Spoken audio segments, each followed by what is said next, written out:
प्यारे बच्चों, मैं आपको कबीर के दोहे समझाने जा रही हूँ। आप ध्यान से सुनिएगा। कबीर दास जी ने अपने दोहों में ईश्वर की सर्वव्यापकता को उजागर किया है कि ईश्वर संसार में एक है, हम तो एक एक कर ही जाना। कबीर दास जी कहते हैं कि पूरे संसार में ईश्वर सिर्फ एक है। दो ही कहे तिन ही दो जग जिन नाहिन पहचाना। जो श्री कृष्ण भगवान, जो भगवान को नहीं पहचानते, जो ईश्वर की सत्ता को नहीं जानते, वो दो रूपों में मानते हैं। एक ही पवन, एक ही पानी, एक ही ज्योति समाना। कबीरदास जी कहते हैं कि एक ही हवा सभी को मिलती है, एक ही पानी सभी को प्राप्त होता है और एक ही ज्योति सभी के अंदर समाई हुई है। एक एक खाक घड़े सब भांडे, एक एक कोहरा साना, और एक ही मिट्टी से एक ही कुम्हार ने सबको बना रखा है, जैसे बाड़ी काष्ठ को काटे। कबीरदास जी कहते हैं कि जो बड़ाई होता है वो लकड़ी को तो काट सकता है, लेकिन लकड़ी के अंदर जो अग्नि होती है उसको वो नहीं काट सकता।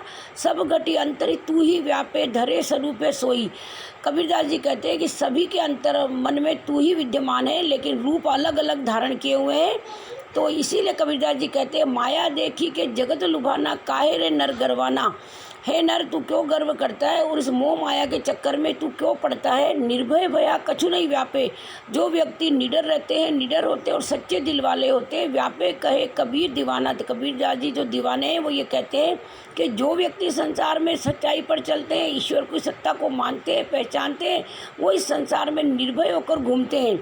तो कहने का मेरा अभिप्राय है कि इस पूरी कविता के माध्यम से कवि ये कहना चाहते हैं कि संसार में सिर्फ ईश्वर एक है, उसकी सत्ता एक है और सभी के अंतर, सभी के घट घट में वही व्यापता है और एक ही मिट्टी से सभी बने हुए हैं। इसलिए हमें सिर्फ ईश्वर को एक ही रूप में मानना चाहिए, उसके अन्य रूपों की कल्पना नहीं करनी चाहिए। यही उनका शिक्षा है इस पद्य के माध्यम से।